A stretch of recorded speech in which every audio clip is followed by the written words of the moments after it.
Analisar espectros de átomos passou a ser uma questão extremamente importante. E na análise do espectro de átomos de hidrogênio, os cientistas do final do século XIX se viram diante de um comportamento inusitado. O espectro não apenas era um espectro que nós poderíamos chamar de espectro discreto, como também verificaram que o espectro poderia ser escrito de uma forma relativamente simples. E é claro que quem fez essas descobertas acabaram recebendo o nome por isso. O que foi descoberto é que eu posso representar todo o espectro. Agora, não estou falando só do espectro na região da luz. Estou falando não só do espectro luminoso. Estou falando da radiação eletromagnética, né, emitida por átomos ou pelo átomo de hidrogênio. Ora, vamos aqui resumir, né, o que se observou. O resumo é o seguinte: a frequência ou as frequências da radiação eletromagnética produzidas por átomos de hidrogênio, elas podem ser escritas, veja, isso aqui é puramente fenomenológico, é uma descoberta com base na análise do espectro. E agora, tendo observado o espectro, né, tentar encontrar uma expressão matemática, uma expressão matemática para o comprimento de onda dessa radiação, o comprimento de onda dessa radiação, o comprimento de onda dessa radiação e assim por diante. Ora, vários pesquisadores, eu posso citar aqui 5 pesquisadores, descobriram o seguinte: é que a frequência vezes lambda, claro, como toda radiação eletromagnética, ela é igual a C. De forma que eu tanto posso escrever uma expressão para as frequências quanto uma expressão para o comprimento de onda da radiação. Vamos escrever uma expressão para o comprimento de onda. 1 sobre lambda, veja que aqui eu estou escrevendo uma expressão para os comprimentos de onda desta radiação. Posso escrever para aquela, para essa e assim por diante. De forma que a expressão geral é a seguinte: uma constante, conhecida constante de Heisenberg, e que servia, na realidade, para todo o espectro. E aqui eu posso colocar expressões, né, em termos de números inteiros, n ao quadrado, menos 1 sobre m ao quadrado. Onde essa constante aqui, conhecida como constante de Heidelberg, ela assume um valor para, claro, o átomo de hidrogênio, que é dado por aproximadamente 10 a 7, 1 sobre o metro. Então, esse é o valor dessa constante. Isto aqui é tudo baseado em experiências, né? Ou, como diríamos, são resultados fenomenológicos, né? Baseado numa fenomenologia, portanto, né?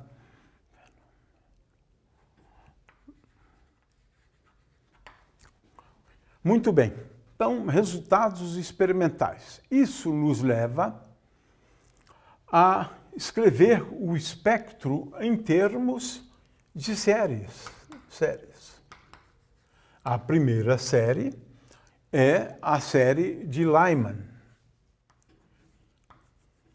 Ora, Lyman observou, sempre falando do ponto de vista experimental, fenomenológico, né, que os comprimentos de onda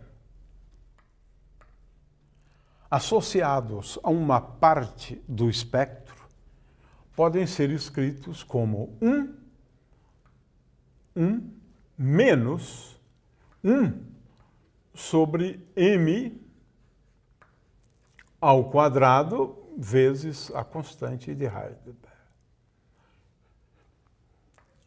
M aqui é um número que, claro, não faz sentido ser igual a 1, mas m é igual a 2, igual a 3, 4, 5, 6 e assim por diante. De forma que Lyman descobriu uma coisa interessante. O espectro de energias, ele é discreto e algumas dessas energias do espectro são tais que o comprimento de onda da radiação, claro, é dado por esta expressão, mas, na verdade, nós temos aqui como se for um conjunto infinito de comprimentos de onda. Então, essa aqui é a primeira série. O que é a série? Primeiro, considero m igual a 2, tem um termo da série. m igual a 3, tenho o segundo termo da série. De forma que eu tenho, por exemplo, 1 menos 1/4, ou seja, 3/4 de RH. Eu tenho 1 menos 1/9, 8/9, portanto, e assim por diante. Tenho uma série conhecida como série de Lyman. Agora podemos, a partir dessa expressão geral, pensar numa segunda série. A segunda série foi descoberta por Balmer, então é a série de Balmer, que começa com esse número n aqui igual a 2. Portanto, os comprimentos de onda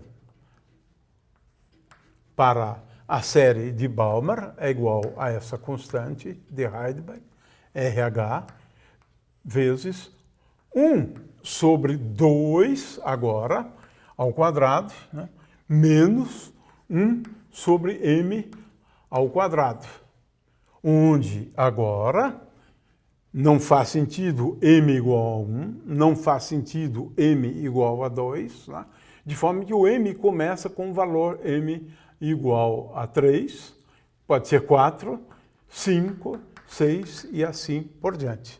Temos ainda a série de Paschen, a série de Pfund, né? A de Brackett. O que muda, na verdade, é esse número aqui. De forma que a de Paschen é 1 sobre lambda igual a essa constante de Heidelberg, vezes 1 sobre 3 ao quadrado, menos 1 sobre m ao quadrado, né? Onde m não faz sentido para o valor 1, para o valor 2, né? E para o valor 3, de forma que m agora começa de 4, 5, 6 e assim por diante. O fato é que o que apresentei aqui é essa coisa curiosa, de que o espectro do átomo de hidrogênio é um espectro discreto, e esse espectro pode ser organizado sob a forma de séries, né? De forma que os pesquisadores foram encontrando uma expressão bastante geral. Essa expressão aqui, a rigor, cobre todas as séries possíveis e imagináveis. Você pode tomar n igual a 1, é a série de Lyman, variando m. N igual a 2, a série de Balmer, agora variando m. N igual a 3 e assim por diante. Essa foi uma descoberta fantástica, né? Muito interessante, mas um grande problema para a física clássica, que não prevê a existência de um espectro discreto. Por que isso? Por que isso está em conflito com a física clássica? Sim, a física clássica prevê, sem a menor dúvida, que se eu considerar um átomo de hidrogênio, eu tenho aqui um elétron, tenho aqui no núcleo um próton, sim, o elétron vai emitir radiação.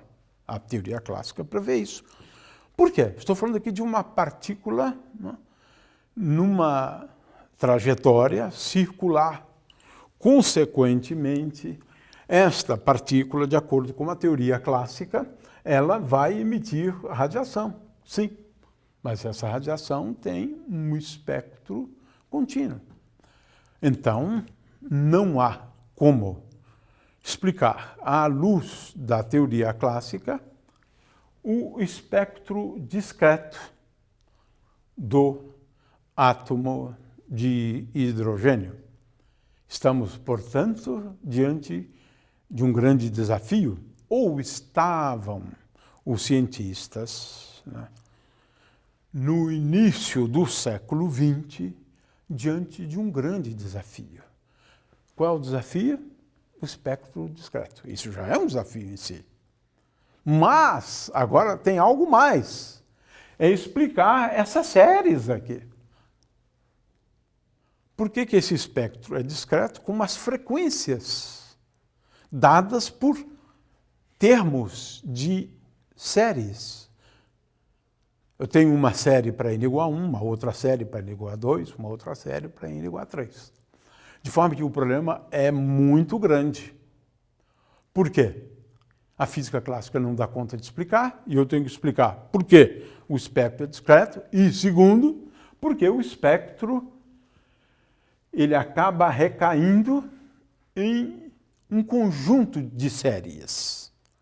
Séries estas, cuja expressão é esta.